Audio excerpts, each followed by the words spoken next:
ውድ የሕይወት ቲቪ ቤተሰቦች እንኳን ለጌታችንና ለመድኃኒታችን ለኢየሱስ ክርስቶስ የትንሣኤ መታሰቢያ በዓል በሰላም አደረሳችሁ። አሁን ሕይወት ቲቪ በሲኤምሲ አካባቢ በአቶ አዱኛ በዳዳና በወይዘሮ ቆንጂት ዲኬ ቤት ይገኛል። ልዩ የበዓል ዝግጅት ይኖረናል። ከቤተሰቡ ጋር አጠር ያለ ቆይታ እናደርጋለን። እንግዲህ መልካም ቆይታ እየተመኘን እኔ ወደ ውስጥ እገባለሁ። አብረን እንቆይ።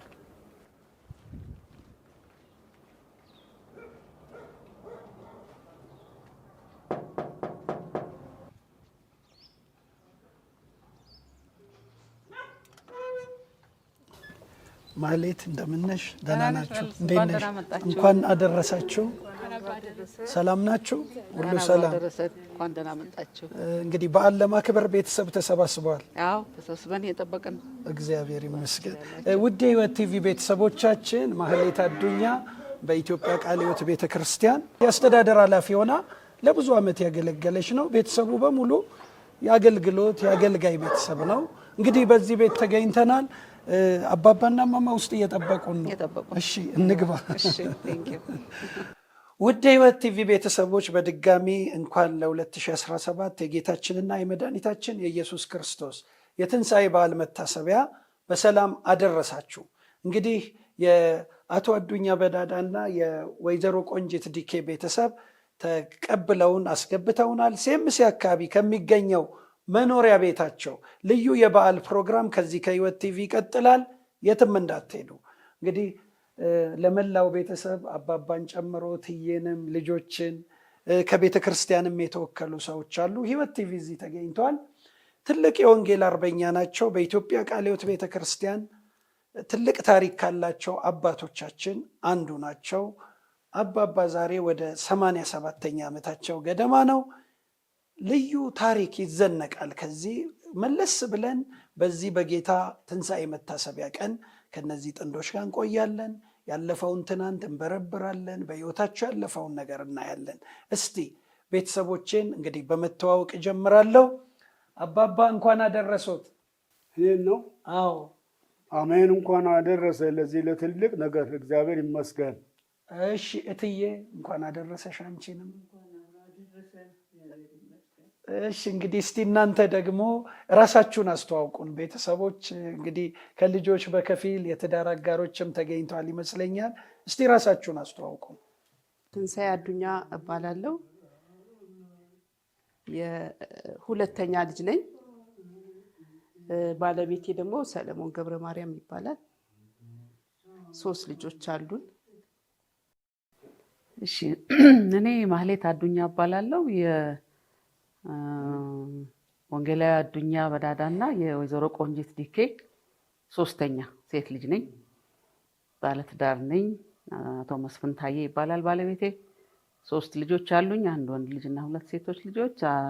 የመጨረሻዋ ልጄ እዚህ አጠገቤ ያለች እምነት መስፍን ትባላለች። እግዚአብሔር ይመስገን። እዚህ ደግሞ ከአጠገቤ ከሲኤምሲ ቃለ ሕይወት ቤተክርስቲያን የመጡ አቶ ያሬድ አለማየሁ የተባሉ ግለሰብ ይገኛሉ። በሲኤምሲ ቃለ ሕይወት አጥቢያ ቤተክርስቲያን የሽማግሌዎች ምክትል ሰብሳቢ ናቸው። መልካም በዓል በድጋሚ። እንግዲህ መልካም ቆይታ ከዚህ ከተባረከ ቤተሰብ ጋር ለቤተ ክርስቲያን ብዙ ከሰራ ቤተሰብ ጋር ቆይታ እናደርጋለን። እንግዲህ ውይይታችንን እንቀጥላለን። ቡናው እስኪደርስ ዳቦው እስኪቆረስ እኛ እናወራለን። አባባ ሰላም ነው? ሁሉ ሰላም አደለ? እንዴት ነዎት? ሰላም ነዎት? እግዚአብሔር ይመስገን ሰላሜ ሙሉ ነው። እሰይ እሰይ፣ ሰላሞት ይብዛ። እንግዲህ ሰላም አለኝ እግዚአብሔር ይመስገን። ዛሬ ወደ እርሶ ቤት መተናል። በዓል እያከበርን ነው እና የምንገኘው። ጤንነቶ እንዴት ነው አሁን? ጤንነቶ? ለእኔ ጤንነት ከአይኔ በስተቀር አይኔ አለማየቱ አይኔ እይታ አለማየቱ እንጂ ከእግር እስከ ራስ ድረስ ሁሉ ጤና ነው፣ ሰላም ነው። እግዚአብሔር ይመስገን። እንግዲህ ውድ የሕይወት ቲቪ ቤተሰቦች ሁልጊዜ እንደምንለው እናት በአገርም ትመሰላለች በቤተ ክርስቲያን። እናቶችን እኔ አንቱ ብዬ አላቅምና እናት የኔ ናት ስለምል ነው። ምናልባት የተለያየ የባህል አውድ ስለሚኖር ግራ እንዳትጋቡብኝ ነው። እትዬ እንዴት ነሽ? ሁሉ ሰላም ነው? እንግዲህ ለበዓል መተናል ወደ እናንተና ልጆችሽ ደግሞ የልጅ ልጆችሽ እንደገና ደግሞ የልጆችሽ የትዳር አጋሮችም ከቤተ ክርስቲያንም ሰው ተገኝቷል። በዚህ ጊዜ ደግሞ እንዲህ ታጅቦ መገኘት ደስ ይላል። እስቲ ድሮ በዓል እንዴት ነበር የምታከብሩት? ትንሣኤን እንደው አሁን በዘመን ወደኋላ እንሂድና እንደው ለጨዋታችን ማሟሟቂያ መንደርደሪያ ይሁንና እንዴት ነበረ ትንሣኤን የምታከብሩት? ትንሣኤን የምናከብረው በቤተ ክርስቲያን ዝማሬ እናዘጋጃለን። ልዩ ዝግጅት ይኖራል። የትንሣኤ በዓል በተለየ ሁኔታ ነው የምናከብረው። እግዚአብሔር የተመሰገነ ይሁንና ልዩ ክብር አለ። አዳር አለ ቤተክርስቲያን። አዳር አለ። ደግሞ በማለዳ እንደውም 3 ጊዜ ፈረቃ ስለሆነ ገጃ ጀምረን በቃ እንዘምራለን። ልዩ አክብሮት አለ በዚህ በፋሲካ በዓል። እግዚአብሔር የተመሰገነ ይሁን።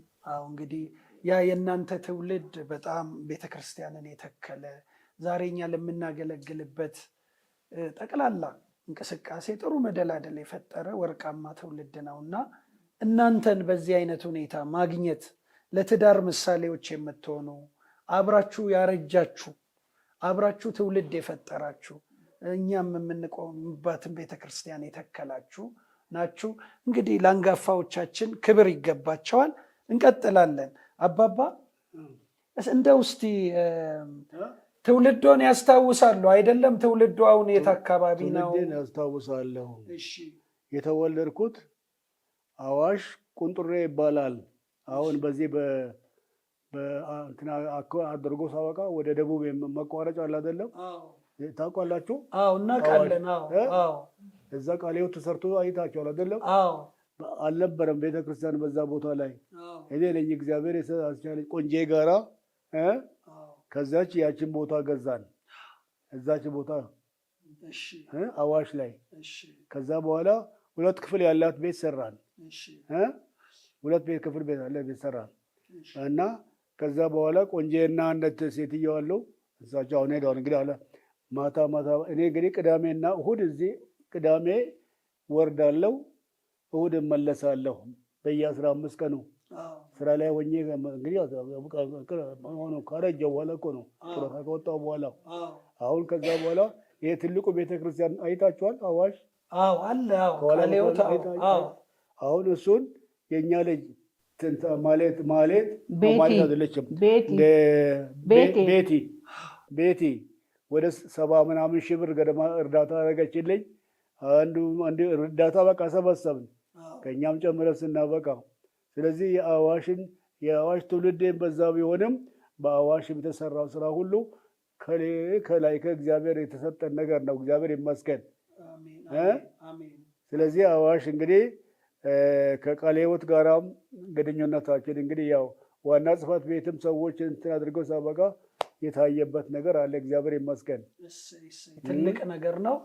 ውድ ሕይወት ቲቪ ተከታታዮች እንግዲህ ቤተሰቦቻችን አዋሽ ላይ ጋሽ አዱኛና እትዬ ቆንጂት ቤተክርስቲያን ተክለዋል። እስቲ እትዬ ስለዚህ ነገር ትንሽ ጋሼ ብለዋል፣ እንደው የምጨመሪው ነገር ምናልባት ልጆችም እሳቸው ያላብራሩት የምትይው አሁን አዋሽ ላይ ቃለ ሕይወት አለ ጠንካራ የሆነ እና እንዴት ነበር የተመሰረተው? የዚሁ ቤተሰብ ፍሬ ስለሆነ። የአዋሽ ቤተክርስቲያን ከዛ ቀድሞ ገጃም ቦሌም ያ ሁሉ ከመሰራቱ በፊት ነው የነበረው። ገጃ ኤስአይም ነበር የምናመልከው። ከዛ ወደ ገጃ እመጣለሁ። አሁን ስረ መሰረታችሁን በደንብ እመጣበታለሁኝ። አዋሽን እንዴት ነው አሁን ይሄ ቤተሰብ እግዚአብሔር ተጠቅሞበታል የአዋሽን ቤተክርስቲያን ለመትከል እና አባባን ከትውልድ ቀያቸው ጋር እያይዤ ስጠይቃቸው ነው ቀጥታ ወደዛ ሄዱትና ታሪክ ስለሆነ እንዴት ነው ያቺ የአዋሿ አጥቢያ የተተከለችው? የአዋሿ አጥቢያ የተተከለችው ከቦሌ ቦታችንን ሸጠን ነበር። 100,000 ብር አስራት አስቀምጠናል ለቤተ ክርስቲያን አካባቢ ጊዜውን ታስታውሻለሽ? ዘመኑን 97 መጨረሻ።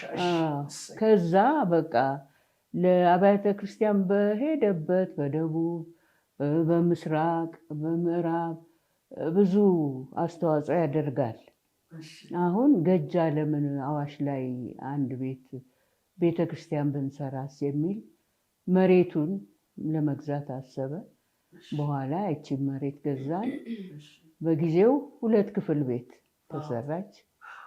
በኋላ ግን እንትን ብሎ ሌላው ቤት ተሰራ፣ ትልቁ ቤት ተሰራ። እግዚአብሔር የተመሰገነ ይሁን። አሁን ባለፈው ጊዜ አንድ ወንጌላዊም ደውሎ ነበር። በጣም ህዝብ በዝተዋል፣ ነፍሳት እየዳኑ ነው፣ በጣም ተባርከናል ብሎ ነግሮኛል። እግዚአብሔር የተመሰገነ ይሁን። ጌታ እየባረካት ነው፣ ቤተክርስቲያኗ እያሰፋት ነው ያለው። አሜን፣ እግዚአብሔር ይመስገን። እንግዲህ ውድ ቤተሰቦቻችን አንዳንዱን ነገር እንደው ትንሽ አፍታቶ ማየት ጥሩ ነው። ቤት ሸጡ፣ አስራት ያዙ፣ ያንን እንደ እርሾ ተጠቅመው ከልጆቻቸውም መዋጮ እየጠየቁ ከራሳቸውም ከኪሳቸው እየጨመሩ ትልቅ ቤተክርስቲያን ተመሰረተ። ያለፈው ትውልድ እንዲህ ነው እየሰራ የኖረው። ውይይታችንን እንቀጥላለን። እሺ አባባ፣ እርሶ እንግዲህ ድሮ በጸሎት ይታወቃሉ በጣም። አዎ በጸሎት ይታወቃሉ። ይሄ የመንፈስ ቅዱስ አገልግሎት፣ ይሄ ስለ ዳግም ምጽአት መናገር ይወዱ ነበር። አሁን እወዳለሁ፣ አሁንም እወዳለሁ። እኔ እንግዲህ ጌታን የተቀበልኩት ቅድም ጠቀስ አድርገናል። እዛ እንትን ጥቁር አንበሳ አጠገብ ኤስአይም አለ አይደለም? እዛ ግቢ ውስጥ እንግዲህ እኔ አብኛ አይደለም።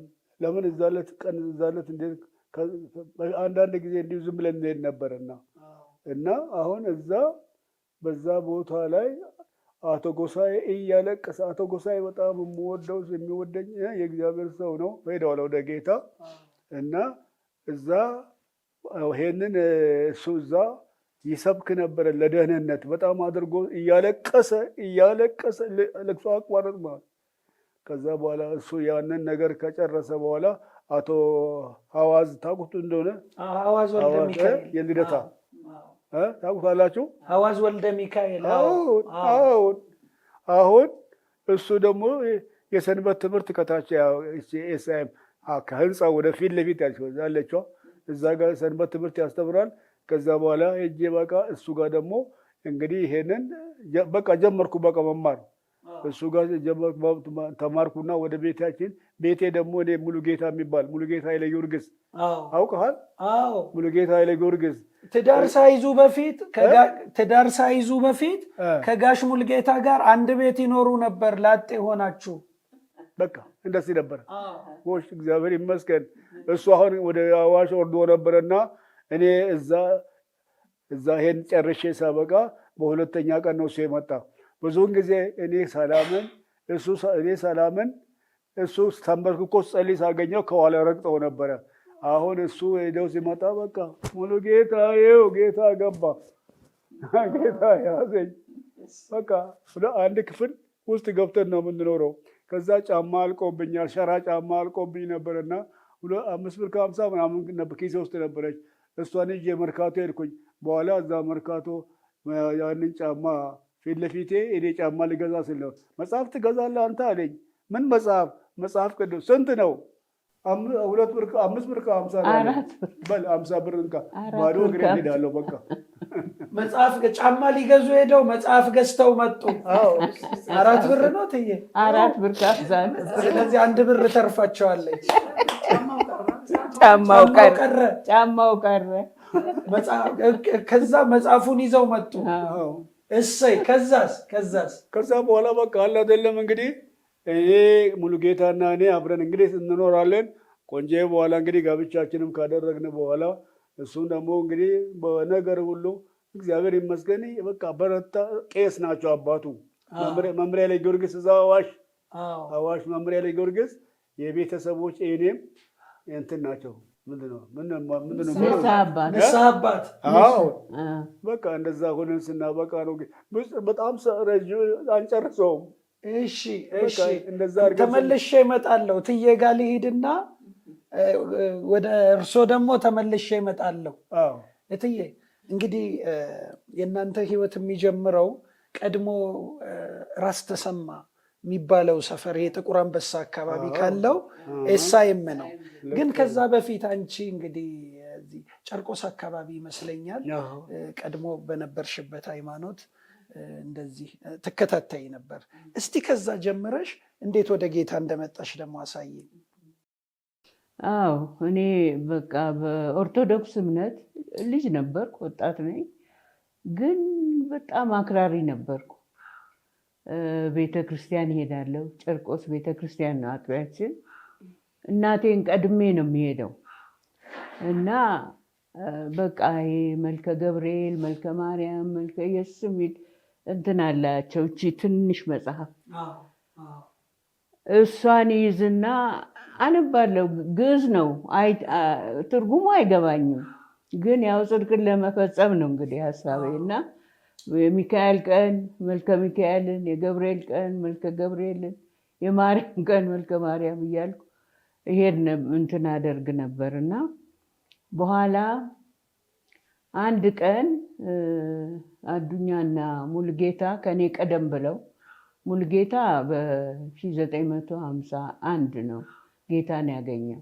አዱኛ ደግሞ 1952 ነው። እኔ በ53 ነው። እና እስቲ ነይና እኛ የምንሄድበት እዩ አሉኝ።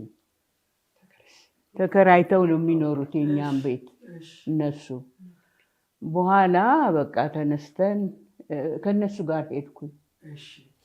በዕለቱ ግን ጌታን አላገኘሁም። ኮንፍራንስ ኤሳይም ሄድኩኝ። ኮንፍራንስ ነበረ። መደዳውን 5 ቀን ነው እንደዚህ ነበረ። በኋላ አንድ አቶ አንበርበር የሚባል ሰው ነበር። እሱ ሲሰብክ ቀኑም ሰዓቱም ትዝ ይለኛል። መጋቢት 27 ቀን ነው ጌታን ያገኘሁት 1953 ዓመተ ምህረት። ልዩ ነገር ተሰማኝ። በቃ ጌታን አገኘሁ፣ እግዚአብሔር ይመስገን። ከዛ ገባሁ። ያው 3 ሆንን። አንድ ደግሞ ኤርትራ ልጅ ነበረ አረጋኝ የሚባል፣ ከነሱ ጋር አብሮ የሚኖር ነበር። እንዘምራለን ማታ ማታ ሁላችንም። በቃ በጣም ጥሩ ሰሌን አንጥፈን እዛች ቤት ውስጥ ማታ እንዘምራለን። በቃ እንዲያል እያደግን ሄድን። ኤሳይም ሆነን እንግዲህ አርብ ማታ ፕሮግራም ነበረ። መምራት ጀመር። መዝሙር ኳይር ውስጥ ገባን። ድምፃችን ዝም ብሎ ወጣ ገባ ነው። አንዳንዶቹ እንትን ይሉናል፣ ግን እኛ ግድ የለንም። ዝም ብለን መንፈስ ቅዱስ በቃ እንደመራን ነው የምንሆነው የነበርና እያልን እየገፋን በቃ አገልግሎትም ውስጥ ገባን። እነሱም ስብከትም ጀመሩ፣ ምንም አሉ። በቃ በዚህ ያደግን ማለት ነው። እግዚአብሔር ይመስገን። ትልቅ ነገር ነው። ምናልባት ልጆች ከወላጆች እንደው የተዘነጋ የምትሞሉት ነገር አለ? እንግዲህ አሁን እኛ ስንበረታ እነሱ ደግሞ ደከም እያሉ በኋላ እኛም ልጆች ሰዎች ነንና ያው ኩራታችሁ ናቸው፣ የጉብዝናዎቻችሁ መጀመሪያ ናቸው። ምናልባት በዚህ ዙሪያ ትዝ የሚላችሁ የምትሞሉት ነገር ካለ? እኛ እንደሰማ ነው እንግዲህ ሁሌ ሲመሰክሩልን እንደሰማ ነው። አቤ ያው ጋሽ ሙልጌታ አብረው ነው ወደ አዲስ አበባ የመጡት። ከአንድ ትውልድ አካባቢ ናቸውና በልጅነታቸው ነው ከቤተሰቦቻቸው ጠፍተው ወደ አዲስ አበባ የመጡት። አባታችን ለአባቱና ለእናቱ አንድ ልጅ ነው እና ያው ብቸኛ ስለነበር አባቱ ተከትለውት እንደመጡ እሱን ፍለጋ፣ እሱ ያኔ ያው ቀን ስራ እየሰራ ይኖር ነበር እና እነሜ ቤት እነሱ ግቢ ተከራይተው ይኖሩ ነበር። እነሱ ሁለቱ ተከራይተው ያው ጓደኛሞች አብሮ አደግ ናቸው። በዛ መሃል ጋሽ ሙልጌታ ጌታን እንዳገኘ፣ ከዛ በኋላ ደግሞ ተከትሎ አቤ ይቃወመው እንደነበር ቅድም እንዳለው ያው በካልቾ መታው ነበር ጋሽ ሙልጌታን ይለን ነበር። በጸሎት ሲንበረከክ ጋሽ ሙልጌታ አንተ እያልኩኝ አሾፍበት ነበር አለ እና እሱ ወደ ሀገሩ በሄደበት ቤተሰቦቹ ሊጠይቅ አቤ ብቸኛ ሲሆን ያን ቀን ወጥቼ ነው አለ። እስቲ ያ ሙሉጌታ የሚሄድበት ቦታ ልሂድ ብዬ ጌታ አገኘኛል። ሲመለስ ያው ሙሉጌታ አገኘሁት እኮ ጌታን ብዬ በጣም ደስ አለው። ከዛ በኋላ ያው ሁለቱ ሌሎችም ወንድሞች ነበሩ እና እዛ ግቢ ውስጥ ያው ቤተሰቦቿ ጋር ነው የምትኖረው። ማታ ማታ ሲዘምሩ አብረው ያመልኩ እንደነበር እሷም እነሱን ተከትላ ጌታን እንዳገኘች ያንን ነው እንግዲህ እኛ ሁሌ ሲነግሩን የኖሩት። ብዙውን ተናግረውታል። አቤ ከሚናገረው ከሰማሁት ስቴዲየም መግባት ይወድ ነበር መሰለኝ። ካምቦሎጆ ኳስ ማየት ይወድ፣ ስቴዲየም መግባት፣ ሲኒማም አልፎ አልፎ መግባት በዛ እድሜ ይወድ ነበር። ያን ቀን ስቴዲየም መግቢያ ገንዘብ አጥቼ ይሁን እንደሱ ነገርም ሲልም ሰምቼዋለሁ። ወደ እስቲ እዛው ወደ ሙሉጌታ ልሂድ ያለው ወደ ሙሉጌታ ወደሚሄድበት ቦታ ልሂድ ያለው ያን ቀን ካምቦሎጆ ነው የሚባለው መሰለኝ። ያኔ ካምቦሎጆ መግቢያ ገንዘብ ሲያጣ ወደዛ ሄዶ ጌታ በዛ መንገድ እንደተገናኘ ያ ሙሉጌታ የሚሄድበት ዛሬ ሲኒማ ስቴዲየም መግቢያም የለም ብሎ በዛ ጌታ እንዳገኘው ነው የምናውቀውና እግዚአብሔር ድንቅ ነው። አሰራሩ ትልቅ ነገር ነው። እንግዲህ እግዚአብሔር ይመስገን ትንሣኤ ነው ዛሬና እስቲ ይሄ ቤተሰብ ደግሞ አብራችሁ ኳይር አገልግላችኋል። አባባና እትዬ አብራችሁ ኳይርም አገልግላችኋል፣ ዘማሪዎች ናችሁ። ይሄ ቤተሰብም አገልጋይ ነው። አሁን እነ ማህሌት በዝማሬ እያገለገሉ ነው። አንድ ላይ እስቲ አንድ የትንሣኤ መዝሙር እንዘምር። ይሄ ቤተሰብ ውድ የሕይወት ቲቪ ቤተሰቦች እንግዲህ ቤተሰቡ ቤተክርስቲያን ተካይ ቤተሰብ ነው። የወንጌል አርበኞች ቤተሰብ ነው። ዘማሪም ቤተሰብ ነው። ክርስቶስ የሆነ መቃብር በራ፣ መድኃኒት ተገኘ፣ ትንቢትን ሞላ፣ ግርማን ተጎናጽፎ ከሞት ወጥቷል፣ ከጠላት ተዋጋ፣ ድል ግን ነስተዋል። ያማተም ተፈታ፣ ድንጋይ ለቀቀ፣ ጠባቂውን ፈርቶ ፈጥኖ ሸሸ፣ ሲኦልም ተገዛ። ሃሌሉያ። ከጨለማ ጋራ ብርሃን ሲዋጋ፣ ብርሃን ለዘላለም ሽሮ ድል ነሳ። ያሞት ተደባየ፣ ድል ነሳ ሕይወት፣ ተስፋችን በረታ፣ ለማበት እምነት። እናንተ ሐዘንተኞች ከልብ ተቀኙ፣ ከሞት አዳነን በሕይወቱ፣ ሊኖር ከኛ ጋራ። ሃሌሉያ። ሰማይ ከምድራችን አሁን ታርቀዋል፣ መቃብር የደስታ መንገድ ሆነዋል። እንባን ያቀራችሁ በመስቀል ትዩ፣ ጠላቶች ቢቆጡ ሐሴት አድርጉ። የጠፉትን ወዶ በጎ እረኛ ገና ይጠራል፣ ከሱ የከዳ ይመለስ ለመንጋ። ሃሌሉያ። ግሩም ለዛ ያለው ድምፅ ነው እና የትንሣኤውም መታሰቢያ ነው። እግዚአብሔር ይመስገን። ትልቅ ነገር ነው እና እንግዲህ ከዚህ ከጋሽ አዱኛና ከእትዬ ቆንጂት ቤት ያለን የበዓል ዝግጅት በዚህ መልኩ ቀጥሏል። ታሪክ ነው የምንዘክረው፣ ታሪክ ነው የምንዘንቀው እና የትም እንዳትሄዱ አብራችሁን ቆዩ። እስቲ ጋሼ እንግዲህ ድሮ በወጣትነት በልጅነት ጊዜ ሲኒማ ቤት ይገቡ ነበር፣ ካምቦሎጆ ደግሞ ስታዲየም ይገቡ ነበር፣ ኳስ ስለሚወዱ የምን ደጋፊ ነበሩ? እንደው የማንን ኳስ ለማየት ነው የሚገቡት? የዛን ጊዜ እንግዲህ የጊዮርጊስ አለ፣ የጊዮርጊስ ቡድን አለ፣ ደግሞም የወታደር የመቻል የወታደሩም ደግሞ እንትን አለ ቡድን አለ፣ የእነሱም አለ። እንግዲህ በአዲስ አበባ ውስጥ ካሉት ቡድኖች እንግዲህ በአንዳንድ አካባቢ እንግዲህ በተለይ ካምቦሎጆ አለ አይደለም? አሁን ካምቦሎጆ የምንለው ስታዲየም አጠገብ ያለው በቃ እሱ በጣም እንግዲህ እነ መቻል እንደዚህ ቡድኖች የጊዮርጊስ ቡድን እነዚህ አሉ እና እንከታተል ነበረ፣ እንደግፋቸውም ነበረ። መግቢያ ስንት ነው ያኔ ስቴዲየም መግቢያ? እንግዲህ አሁን ብዙውን ጊዜ ግን እንትን ብለን ነው ሰዎች ያውቁናል። ልጆች ስለሆን ወጣትም ስለሆን ሾልካችሁ ነው የምትገቡት? ሾልካችሁ ነው የምትገቡት? ሾልከን የምንገባበት ጊዜ አለ፣ ከፍለን የምንገባበትም ጊዜ አለ። አዎ እንደ በቃ ስታዲየሙ እንትን ፎቁ አለ አይደለም?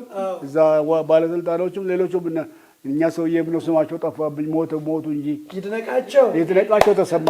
አዎ አዎ በቃ እነሱ አሉ። በቃ ብዙዎች እዛ በቃ እናይ ነበረ። በቃ አዎ። እስቲ ምን ያስታውሳሉ? ከማናንሼ ምናለሽ ተራ፣ ክቡር ትሪቡን ምናምን የሚባሉ ቦታዎች አሉ። በአብዛኛው የቱ ጋር ነው እርሶ ይገቡ የነበረው? እኔ የምገባ የነበረው ወደ ኳስ ሜዳ ከፊት ለፊቱ አለ አይደል? በጊዮን በኩል በዛ በኩል እንገባለን። አንድ እሱ፣ ሁለተኛ ደግሞ በዚህ በእንትኑ በላይ በኩል ወደ ቤተሰባችን ለጋራ አለ አይደለም? በዛ በኩል ደግሞ እንዲሁ በቃ እንገባ ነበረ። እንደዛ እንገባ ነበረ። ትልቅ ነገር ነው። ግን እዛ ኳስ ባዩበት ካምቦሎጆ ቢሊ ግርሃም መተው ሰብከው ነበር ወንጌል ስቴዲየም ውስጥ። እስቲ እሱን አውሩኝ። በቃ አሁን ቢሊ ግርሃም የመጣ ጊዜ በቃ እዛ አሁን በተለይ ለምሳሌ አሁን የእሷ ወንድም አለ ጋሽ ወልደ አምላክ ዲኬ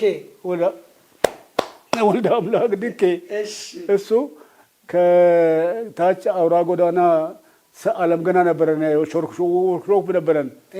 ጋሽ ወልደ አምላክን ጋብዤው ነው ጌታን እዛ አወርዶ ጆንስ የተባለ ሰው ሲመጣ ነው። እስቲ ትዬ አስተካኪ። ወንድምዬን የጋበዘው አዱኛ ነው። ወንድምዬ ማለት ጋሽ ወልደ አምላክን። እሺ ለተመልካቾቻችን ነው። እንግዲህ እትዬ ቆንጂት ዲኬ የጋሽ ወልደ አምላክ ዲኬ ታናሽ እህት ናት እና መጨረሻ ልጃቸው ነች። በጣም የምትወደው ታላቅ ወንድሟ ነበሩ ጋሽ ወልደ አምላክ እና ለዚህ ነው ወንድምዬ የምትለው እሳቸውን ነው። እሺ እሱ እንግዲህ በዓለም ውስጥ በጣም እንትን ነበረ፣ የተያዘ ነገር ነበረ። በፊት ታሪኩን ትተን በኋላ ላይ ያጋጠመው በሱሰኝነት በምን እኛ እንዘምር ነበረ ማታ እኛ ጌታን ካገኘን በኋላ ስንዘምር ይሰማናል ሁል ጊዜ እና ጧት ዘፈን ነው የሚዘፍነው እሱ። አንዲት ክራር ነገር አለችው፣ እሷን እንትን ይልና ስራ ከመሄዱ በፊት ጫማውንም እየጠራረገ ምንም እያለ ዘፈን ይዘፍን ነበር። አዎ በኋላ እኛ የምንዘምረው ማታ የምንዘምረው መዝሙር በአይምሮው ተቀረጸ። ዘፈኑን ትቶ በፉጨት መዝሙር መዘመር ጀመር። ሆኖም ግን የዓለምን ነገር አልተውም ነበር። በኋላ ግን አንድ ቀን እዚህ ሃዋርዶ ጆንስ የሚባል ሰው እዚህ ብሔራዊ ሎተሪ አዳራሽ መጥቶ ነበርና እኛ አስረጆች ነበር፣ እኔም አዱኛም ብዙዎች ነን ከገጃ ማለት ነው እና ሙልጌታም ነበር። አሁን እስቲ ጋሽ ወልደ አምላክ እዚህ አንድ ሰው መጥቷል ከውጪ የዛ ፕሮግራም ላይ ተገኝ አለው። አይ ደግሞ እናንተ እንትን ላይ የምመጣው የጫማዬን ሶል አልጨርስም አልመጣም አለ። ጋሽ ወልደ አምላክ እኮ እንዲህ ያለኝ አለ። በቃ ተወው አልኩት። በዚሁ እያለን የማታ ጋሽ ሰብስቤ የሚባል ጓደኛ ነበረው። ሁለቱ እንግዲህ ሲጠጡ ሲደሰቱ ጎለ የማታ ማታ ያቺ አዱኛ ያለችውን እስቲ እንይላት እንግባና አሉ ሁለቱ ሰዎች ወንድምዬና ጋሼ ሰብስበው ሲገቡ ሰባኪው የሚናገረው ልክ የእነሱን ህይወት ነው። ያቺ አዱኛ ነግራ ነው እንጂ ይሄ ሰው የት ያውቃለኝ እኛን ህይወት። መንፈስ ቅዱስ የሚባል ነገር አያውቁም። ምን ያርጉ? እነዚህ ልጆች ናቸው እነሱ ናቸው የነገሩት እንጂ እሱ የኛን ህይወት የት ያውቃል። የሆነ ሆነው ግን መጨረሻ ላይ ጌታን የምትቀበሉ ሲባል ሁለቱም ተነሱና ጌታን ተቀበሉ። እግዚአብሔር የተመሰገነ ይሁን። ወንድሜ በዛ ሁኔታ ነው ጌታን ያገኘው። ክብር ለእርሱ ይሁን። በፊትማ እሱ ዓለማዊ በነበረ ጊዜ እሱን ሸሚዝ ምን ሳዘጋጅ ቆይቼ ሳይም ነበር አይደል? ወደዛ ስንሄድ በመኪና ያደርሰኛል። እዚህ ጋር አንቺን ሳወርድ ሰዎች ያዩኝ እንደሆነ ቶሎ ውረጅልኝ ቶሎ በይ ያባርረኝ ነበር። በሩን ይከፍትና ቶሎ ግቢ። በጓሮ በኩል ነው ደግሞ የሚያስገባኝ ማለት ነው። ሰዎች እንትን ይሉኛል፣ እዚህ መጣ ይሉኛል። ቶሎ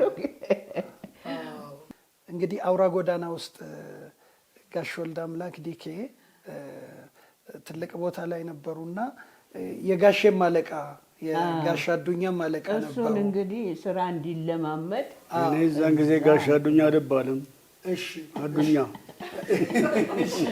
እንዴት ሰማ? እሺ ያው ገና ልጅ ነኝ ወጣት ነኝ ነው። አዎ እንደ ዛሬ አይደለም። እሺ ጥሩ። እስቲ እሱን ያጫውቱኝ። ጋሽ ወልደ አምላክ ዲኬና እርሶ አውራ ጎዳና ውስጥ የነበረው ትውውቅ። ጋሽ ወልደ አምላክ እኔን ከሰንጋተራ ሰንጋተራ አንድ ጣሊያን ነበረ ገራዥ የነበረው። ጋሽ ወልደ አምላክ እዛ ማሽኒስት ነው እና ከዛ በኋላ እኔን ከዛ ወደዛ አስገብቶኝ ሲያበቃ ከዛ ጋሽ ወልደ አምላክ አውራ ጎዳና ውስጥ ገብቶ ባለስልጣን ጥሩ ቦታ ይዞ እኔ ይዞ አለም ገና ወሰደን። አለም ገና አውራ ጎዳና የማሰልጠኛ ስፍራ ነበረው። ወደ ሰበታ ከመድረስ በፊት ያለደ ወደ አዋሽ መገንጠያና እዛ ውስጥ በቃ ገባን። ከዛ በኋላ ሰዎች አለ እሱ እንግዲህ እሱ ጎበዝ ነው። በጣም ብዙ ሰዎች ያውቁታል። ጋሽ ወልደ አምላክን በጣም ብርቱ ሰው ነው። ከዛ በኋላ እኔን ማሽን አይደለም እና አንዱ በተለይ እንትን ነገር ነውና ከእንትን እዚህ ከእንትን የወሰደ ከሰላሌ የወሰዱ ሰው ነው የሄደ ሰው ነው። እኔ በቃ ገባሁኝ። እኔ በዚህ በማሽኑ ላይ በጣም ጎበዝ ሆንኩ። በቃ እነዛም በቃ እኔም በቃ እንትን አደረኩ። በቃ ማሽን ሾፕ ገባሁ።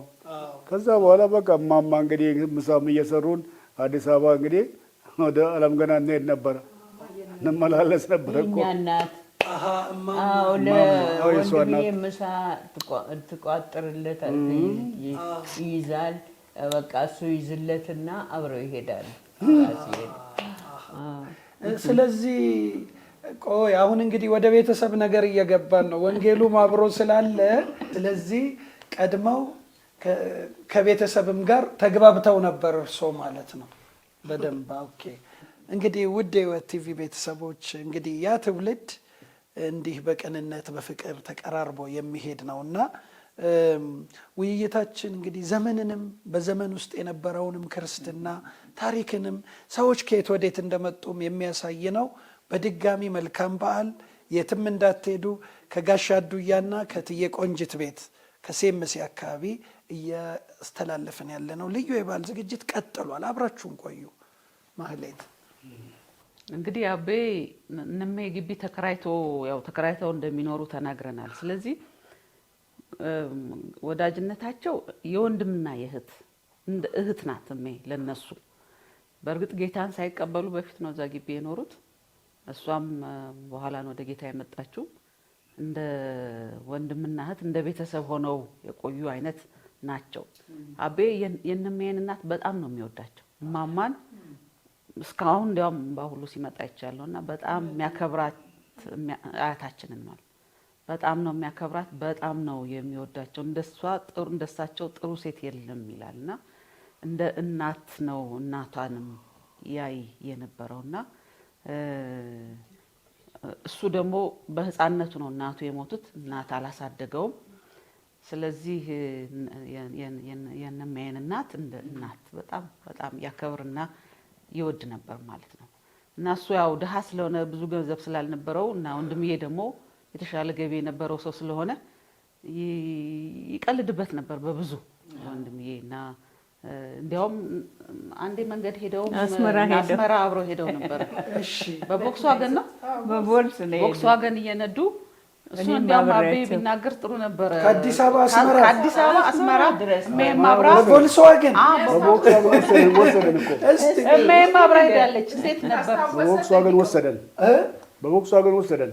እሺ ዳሾል ዳሉኝ እኔን መሃል ላይ ኮረም ድሮፕ አድርገው እህቴ ያለች እሺ እኔን እዛ ጥለው እነሱ አስመራ ሄዱ ሁለቱ። እንዴ ሲጀምር ከአዲስ አበባ እንዴት ተነሱ? አስመራ ለምንድን ነው የሚሄዱት? አባባ የዛን ጊዜ እኮ ቤንዚን እኮ 50 ሳንቲም ምናምን እኮ ርካሽ እኮ ነው። ቀላል በቮልክስዋገን ቀላል እኮ ነው። አስመራ እንዴት እንደሄዳችሁ እስቲ አጫውቱኝ። እንዴት ነው ሄዳችሁት? በቃ ከዚህ ከአዲስ አበባ አነሳን፣ ደሴ አደርን።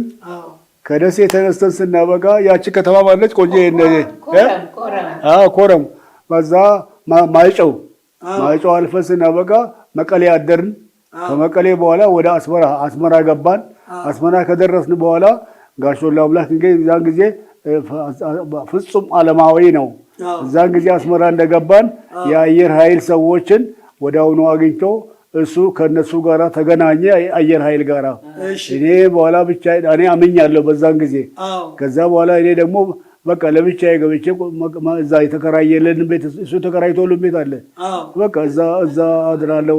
ስንት ቀን እንዳደርን በደንብ አላስታውስም። ከዛ በኋላ ወደዛ ወጣ አድርጎ ቅዳሜና እሑድ በዓል እረፍት ነበር አይደለም። ከዛ እነዛ የአየር ኃይል ሰዎች አሉ። እዛ ድረስ ስናበቃ ከዛ በኋላ ቆይተን ስናበቃ ወደ አዲስ አበባ ለመመለስ ስንነሳ ጋሾላ አምላክ ጋራ በምን ነበር አንድ ነገር ስንከራከር ነበረ። የዛን ጊዜ እሱ አላመነም። ጠጣ ሴቶች የሚመጡላ እንደፈለግኩን አለው። በል አንተም ገንዘብም ገደል ግቡ። እኔ ይሄንን አላደርገው። እኔ አልናገርብም። አዲስ አበባ ሄጅ ማንም አይም የፈለከውን ሁን አለው። ሲፈትነው እኮ ነው። ገንዘብ ነው ያለኝ፣ ገንዘብ እሰጥልሃለሁ፣ አንተ የፈለከውን ሁን አለው። በፍጹም አላደርገውም። አንተም ገንዘብም ገደል ግቡ አለ። ተጣሉ። እንግዲህ በዚህ ቀልድ በሚመስል ነገር መካከል የዛ ትውልድ ንጽህና፣ ቅድስና፣ ፈሪሃ እግዚአብሔር የምንማርበት ታሪክ ነው። ይገርማል። እንግዲህ አንቺን ኮረም ጥለውሽ ነው እና የሄዱት አለፉ። ጋሼም ፈተናቸውን አለፉ፣ ተመለሰ። ምናልባት ያኔ ስተው ወድቀው ቢሆን እኮ ለጋሽ ወልደ አምላክ ደግሞ እንቅፋት ይሆኑ ነበር ለመዳን። ይሄ ትልቅ ነገር ነው፣ ትልቅ ታሪክ ነው። እሺ ከአስመራ መልስ መተው ከኮረም ወሰዱሽ? ከዛ ኮረም መተው እህታችን ትልቋ እህታችን እዛ ነበረች። እዛ መተው እዛ አድረን በኋላ በማግስቱ መጣን ወደ አዲስ አበባ። ወደ አዲስ አበባ መጣችሁ። በዚህ መልክ ህይወት ቀጠለ ማለት ነው። እንደው የጋብቻችሁ ነገር እንግዲህ ከድሮም ቅርብ ናችሁ። ባንቺ ቤተሰብ ውስጥ አባባ አሉ፣ እዛው ግቢ ናቸው። ምግብ ይቋጠራል፣ ወደ ውጭ ሲሄዱ ምሳ ይቋጠራል። የጋሽ ወልደ አምላክንም ወይም ደግሞ ባንቺ አጠራር የታላቅ ወንድምሽን የወንድምዬን ደሞዝም እያመጡ ይሰጣሉ፣ ይላካሉ። እንደ ታናሽ ናቸው እና በዚህ ቅርበት መሃል እንዴት ለትዳር ተሳሰባችሁ? እንደው ይሄ ቅድም ማህሌትም ስትነግረን ነበር ጋሽ አዱኛ እንደ ቤተሰብ ተቆጥረዋል እና እንዴት ነው ይሄ ነገር ወደዚህ የተመጣው?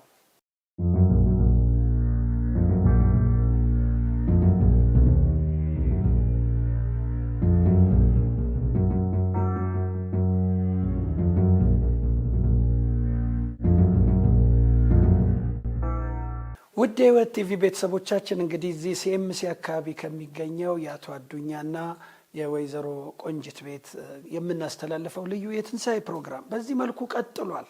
እንግዲህ አሁን ከእረፍት ተመልሰናል። እንግዲህ አሁን ደግሞ ቡና ነው የሚቀረን። እስቲ አንዳችሁ እንደው ተነስታችሁ ቡና ብታሰነዳዱልን ውይይታችንን እኛ እንቀጥላለን።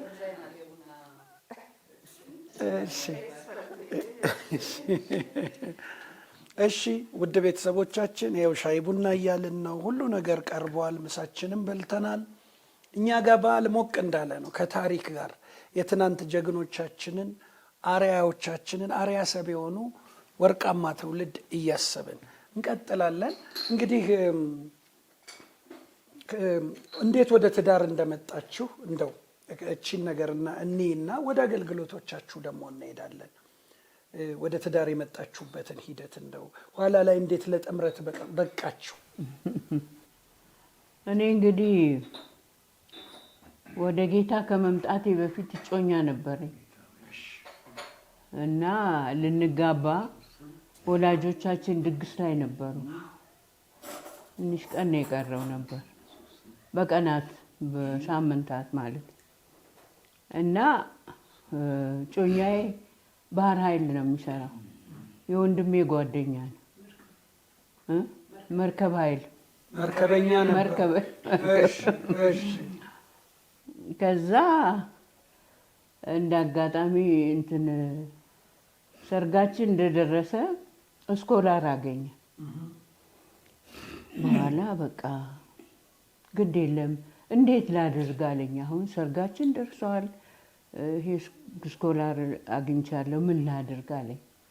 አይ ግድ የለም ሂድ አልኩት። ምንም ነገር የለኝም ያን ጊዜ። 5 ዓመትም ቢሆን እጠብቅሃለሁ፣ ሂድ እንዳያመልጥህ አልኩት። ከዛ እሱ ለትምህርት ሄደ። በዚህ መሀል እያለን ነው እንግዲህ ጌታን ያገኘሁት እና ፖስታ ቤት የጓደኛዬ አጎት የፖስታ ቤቱ ዋና ማኔጀር ነበረ። እሱ ነው የፖስታ ሳጥን እንትን ያለልኝ እና በዚህ መሀል እያለን ያው ጌታን አግኝቼ እኔ ትንሽ 1 ዓመት እንደቆየው ነው መሰለኝ። 1 ዓመት ይሁን እንደዚህ ቆይቼ ነው ጌታን ሳገኝ በቃ እኔ ዓለምን አስጠላችኝ። በቃ ምንም ነገር ወደዛ ላስብ አልቻልኩም። እንደ አጋጣሚ ሆኖ ነገሩ ጨረሰና ስኮላሩን ጨርሶ መጣ። ሲመጣ እኔ ጌታን አግኝቻለሁ። ከዛ በፊት ግን ደብዳቤ ይጽፍ ነበረ። በኋላ ይሄ የጓደኛዬ አጎት ኧረ እቺ ልጅ ለምንድን ነው ደብዳቤ የማትወስደው? ፖስት ሳጥን እኮ ሞላ። እኔ በቃ የሚይዘኝ መሰለኝ። የጌታ ፍቅር ልዩ ሆነብኝ። በቃ ምንም ነገር በቃ አስጠላኝ እንትን አለኝ እና በዚህ አይነት ሁኔታ እያለን ጨርሶ መጣ። ሲመጣ ድንገት ነው የመጣው። ድንገት ቤት እያለው መጣ። ምንም አልተቀየመ፣ ምንም አላለ። መጀመሪያ ግን ያው ደብዳቤ ደጋግሜ ጽፌለታለሁ። ሲጽፍልኝ ሃይማኖት እንትን ጌታን እንዳገኘው መስክሬለታለሁ።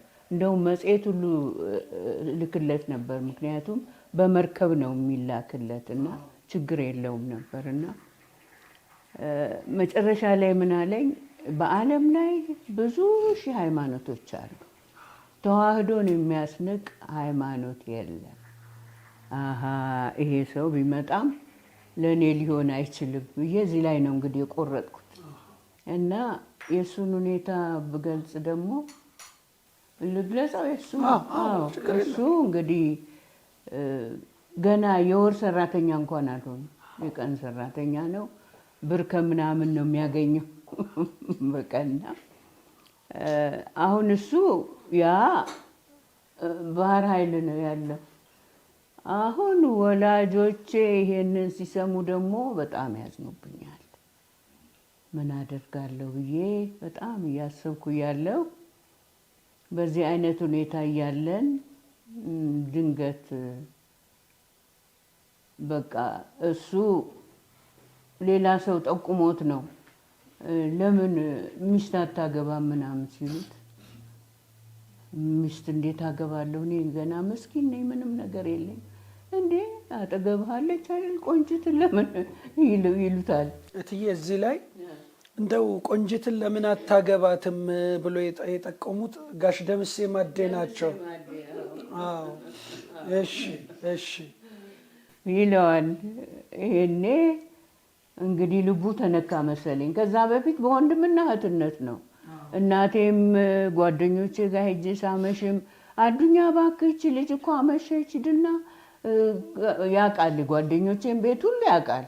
አብሮኝም ይሄዳል። ሁሉን ነገር ወንድምና እህት ነበር። አምጣ መሽቶባታል ተብሎ ይላካል።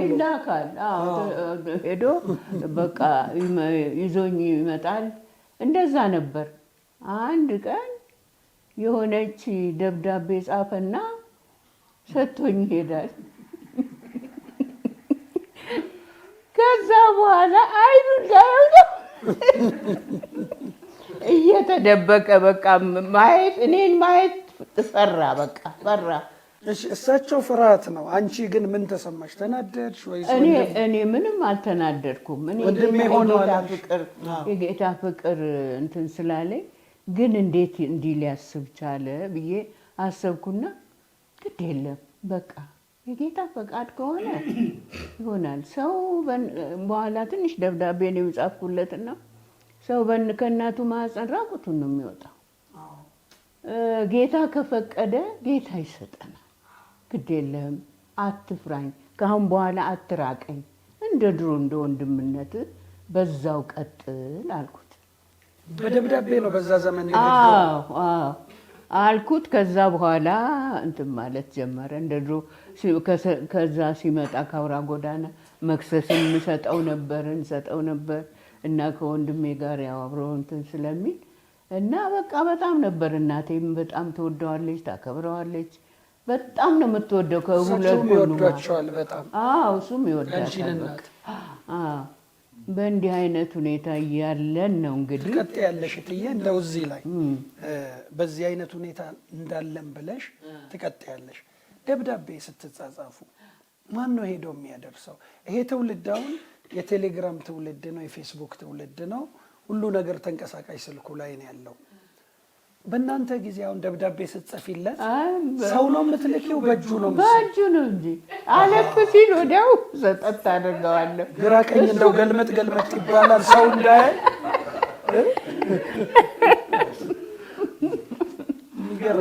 እሺ በሱ ነው በቃ። ከዛ በኋላ ቀጥይሽ እና ከዛ በኋላ እሱም ትንሽ ተረጋጋ። መጸለይ ጀመርን እንግዲህ። አሁን እሱ ገና የቀን ሰራተኛ ነው፣ የወር ሰራተኛ እንኳን አልሆነም። ወንድሜስ ምን ይለኛል? እናቴስ ደግሞ በቤት ውስጥ የተወደድኩ ልጅ ነኝ፣ የመጨረሻ ልጅ ስለሆንኩ በጣም ይወዱኛል፣ ያከብሩኛል። የወንድሜ ሚስቶች ሁሉ ያከብሩኝ ነበር። መጨረሻ ላይ ያው እንግዲህ እንጸልይ፣ ማንም እንዳይሰማ፣ ጓደኞቻችንም እንዳይሰሙ። ሙልጌታ አልሰማም፣ አረጋ የሚባለው ለወላጆች ሁሉ አልሰሙም። 4 ዓመት ጸለይ እኔና እሱ። በቃ ጌታ እንደው 250 ብር ብናገኝ እንጋባለናል። ደሞዝ ማለት ነው። 150 ብር ነው 250 ብር መተዳደሪያ ብናገኝ። ይህ እንዲህ እየጸለይን እያለን እዛ አውራ ጎዳና የወር ሰራተኛ ያደረጉትና 115 ብር ነው ምናምን ተደረገለት። አይ ትንሽ ነው የቀረው እንግዲህ እንጸልያለን አሁንም ተባባል። በእንዲህ አይነት ሁኔታ እያለን አንድ ቀን ይሄ ድምፅ ጋዜጣ የሚባል ነበረ። እሱ ላይ ማስታወቂያ ተጽፏል። ቴሌኮሙኒኬሽን አሁን እንግዲህ በተማራው በቶርኒዮ በስራ ላይ ቴክኒክና ሙያ ላይ ተግባር እድ ተምረው ነበር። ማታ ተምሯል። በሱ ላይ አንድ ሰራተኛ እንፈልጋለን የሚል ተጽፎ ነበር፣ ማስታወቂያ ወጥቷል። በኋላ ያችን ጋዜጣ ይዞ መጣና ይኸውልሽ እንደዚህ እንደዚህ ይላል ይሄ ጋዜጣና አንድ ቦታ ቁጭ ብዬ ሻይ እየጠጣሁ ድምፅ ጋዜጣ ሲያዞር ስገዛው ይሄን እና እንዴት በቃ አፕሊኬሽን አስገባ እንጸልያለን ወይ ታልፋለህ፣ ግድ የለም ደሞዝ ደግሞ 275 ብር አለፈ። ከእቅዳችን በላይ ሆነ። አሁን ነው መጋባት አላችሁ? ከዛ ፈተናውን ወሰደ፣ አለፈ። ፈተናው ካለፈ በኋላ እዛ ጓደኞቹ ያ እዛ ስራ ላይ የነበረ ሰው ወደ አየር መንገድ ገብቶ ነበር። እዛ አልተስማማውም፣ ወዲህ መመለስ ፈለገ። አሁን ጓደኞቹን ሞላ ምናምን እሱን ፈለጉ እና አምታቱትና እንትኑን እና ነገሩን እንትን አደረጉና አላለፈም ምናምን ብለው በኋላ ለጋሽ ጥላሁን ነገረው። ጋሽ ጥላሁን በቃ እንዴት እንዲህ ይደረጋል አለና እሱ እንደገና መፈተን አለባቸው አለ። ባለስልጣን ነበረ። እንደገና ተፈተኑ። አሁንም እሱ አለፈ። በቃ ተቀጠረ። ከዛ በኋላ እንግዲህ በቃ አሁን ሽማግሌ መላክ አለብህ። እንግዲህ በቃ እግዚአብሔር አስተካክሎልናል። 250 ብር ነበር ያለው 275 አግኝተናል። ያን ቤት ክራይ 25 ብር ምን የመሰለ ቤት ይከራያል። እና በእንዲህ አይነት ሁኔታ እያለን አሁን ቤት እንግዲህ ከኛ ቤት ለቆ ሄደ። ወደ አንበጣ መከላከያ አካባቢ ቤት ተከራይተው ገቡ። ወደዛ ሄደ። አሁን ሽማግሌ ለመላክ ነው እንግዲህ። በዚህ አይነት ሁኔታ እያለን ነው ይሄ ሰው የመጣው። እንግዲህ አበራ መጣና በቃ መርከበኛው ቀድሞ መጣና እንግዲህ ቦታ ብንገዛ ይሻላል ወይስ መኪና? መጀመሪያ የቱን ትመርጫለሽ አለ። ምንም ነገር አልወቀሰኝም። ለምን ደብዳቤ አልጻፍሽም? ለምን አታነሽም? ደብዳቤ ለምን መልስ አልሰጠሽ? ምንም አልወቀሰኝም። እርግጠኛ ነበር እንደምትጠብቂ መሰለኝ። 5 ዓመት ስላልኩት እንግዲህ ምናልባት በኋላ በቃ አንተ ምንድን ነው የምትፈልገው አልኩ። እኔ እስኪወጣልኝ ድረስ ነው በቃ እኔ ቦታ ቢቀድም እወዳለሁ አለ። ጥሩ ነው በቃ ይሁን ቦታ። የት አካባቢ ነው የምትወጂው አለ። አንተ የምትወድበት የት ነው? ኦልድ ኤርፖርት እና መስከረም ቡና ቤት አካባቢ መሿለኪያ በቅሎ ቤት አካባቢ ሁለቱም ቦታ እወዳለሁ አለ። በቃ አንተ የወደድክበትን ቦታ አድርግ አልኩት። በዚህ እንትን አለና ጠዋት ቢፌ ደላ ጋር በ3 ሰዓት እንገናኝ ብሎኝ ተነስቶ ወጣ ሄደ።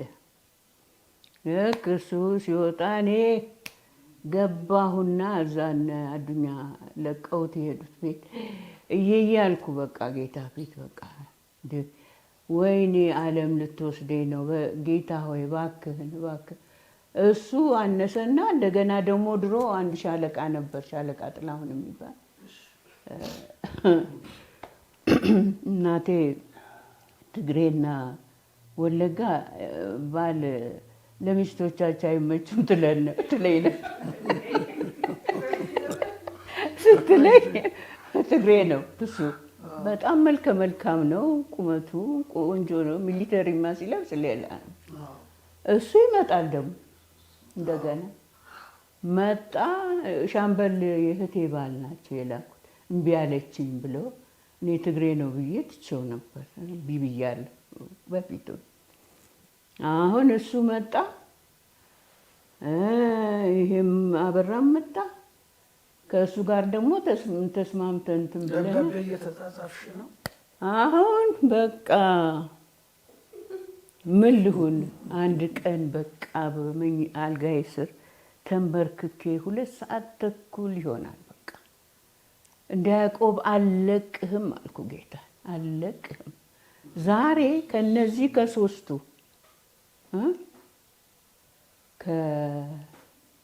ከአዱኛ ከአበራ ከሻለቃው ከሶስቱ ወይም ደግሞ ሌላም ፑሊም ቢሆን ሊስትሮም ቢሆን ከዚህ ወጥቼ የማየው ሰው የኔ ትዳር ጓደኛ ነው ብዬ ለጌታዬ በቃ እንትን ብዬ በቃ 2 ሰዓት ተኩል እናቴ ሩቅ አገር ሄዳለች ቤተክርስቲያን ለመሳም የለችም። የወንድሜ ሚስቶች ሁሉ የሉ። ግቢው በጣም እንትን ነው ባዶ ውሻ ብቻ ነች ግቢ ውስጥ የነበረችው። አሁን ልክ መኝታ ቤቴን ከፍቼ ወጣ ስል አዱኛ ደረጃውን እየወጣ ብቅ አለ። እንግዲህ ቴሌ ተቀጥሯል። ቴሌ ገብቷል። ቴሌ ገብቶ እጁ ላይ እንደ አለርጂክ አበጠበት። ሲክሊቭ ይሰጡታል እና ሲሰጡት በቃ እሷ ጋር ሊሄድ ብሎ ተነስቶ ይመጣል። አሁን ሲመጣ ልክ እኔ በሩን ስከፍት እሱ በረንዳ እንዴት ገባህ አልኩት። በሩን ቀርቅሬ ያለው እኮ በደንብ አድርጌ ቀርቅሬ አድርጌ ማንም ሰው እንዳይገባ ነው ጸሎት የጀመርኩት ነው። ገፋ ሳደርገው ተከፈተ አለ። ወይ ጉድ! በል ቁጭ በል አልኩትና ያጋጠመኝን ታሪክ ነገርኩት። ሰሞኑን የሆንኩት አበራ መጣ፣ ሻለቃ ጥላሁንም መጣ። አንተ ደግሞ ይኸውና ሽማግሌ ላክ ብዬ እንትን ላይ ያለን አሁን ከሶስቱ አንዱን ከዛም ውጭ ቢሆን አሁን እማየው ሰው የትዳር ጓደኛዬ ነው ብዬ አልኩ። በቃ በዚህ አይነት ሁኔታ ወሰንሻንቀን በቃ ወሰንሻንቀን። አዎ በህልሜም ደግሞ አየሁ። አንድ ቦታ ሰፊ ግቢ ነው፣ በዘበኛ የሚጠበቅ ግቢ ነው። በኋላ እኔና አንዷ ጓደኛዬ ሚዜ የሆነች ነች፣ ሁለታችን ነበርንና እዛ ግቢ ውስጥ የነበርነውና በኋላ እዚህ ግቢ ማንም ሰው አይገባም ተብሎ ተከልክሏል። በኋላ ለአዱኛ ተፈቀደና ገባ እና ከኔ ጋር ሲነጋገር አየሁ። ይሄ ማረጋገጫ ሆነልኝ በቃ። እና ሁለቱ በቃ የጸሎቴ መልስ እና ያ አንድ ላይ መጣልኝ። በቃ እግዚአብሔር ይመስገን። በእንዲህ አይነት ሁኔታ በቃ እንትናልና ከዛ በኋላ ፍርሃትም ቀረ። 275 ብር አገኘ በቃ። እና ሽማግሌ ሲመጡ ወንድሜ በጣም እንደው ለማን ይሆን አብረን ነው የምንመጣው፣ ከቸርች አብረን ስንመጣ ነው። እነዚህ ሰዎች እኛ ቤት ዛሬ ምን ያደርጋሉ ይለኛል። እነ ጋሽ ሸዋዝ፣ ጋሽ ጥላሁን፣ ጋሽ ላቅዬ 3ቱ ናቸው። ጋሽ ሸዋዝ አይደለም ብርሃኑ ነው ማን ነበር? 3 ናቸው ግን ጋሽ ላቅዬና ጋሽ ጥላሁን ትዝ ይለኛል። ላቀው ተሰማ። ከኋላችን እነዚህ ሰዎች እናንተ ቤት እንሄዳለን አሉ። ለምንድን ነው የሚመጡት? እኔ እንጃ። ጋሽ ወልደ አምላክ ነው። አዎ በስተዋት እያያቸው እኛ ከቸርች ስንመጣ እኔና ወንድሜ እና አንቺ ግን ታውቂ ነበር? አሁን እኔማ አውቃለሁ እንደ ሽማግሌ እንደሚላክ ላክ ብለሽ ወንድምሽ ደግሞ ሲጠይቁሽ ወንድሜ እኔ ምን አውቃለሁ እኔ ምን አውቃለሁ ለምን ይሆን የሚመጡት? ከዛ ገቡ። እኔ ቶሎ ብዬ ወደ ማድ ቤት ገባ። አሁን እንግዲህ ተነጋገሩ። ወንድምዬ ጌታን አግኝቶ ነበር ሲኒማ ቤት ተናዶ። ኦኬ ሽማግሌ መሆናቸውን ሲያው እኔ አዱኛ መሆኑን ሲያቅ እንዴት ወንድሟን ታገባለች የሚል ነው በቃ።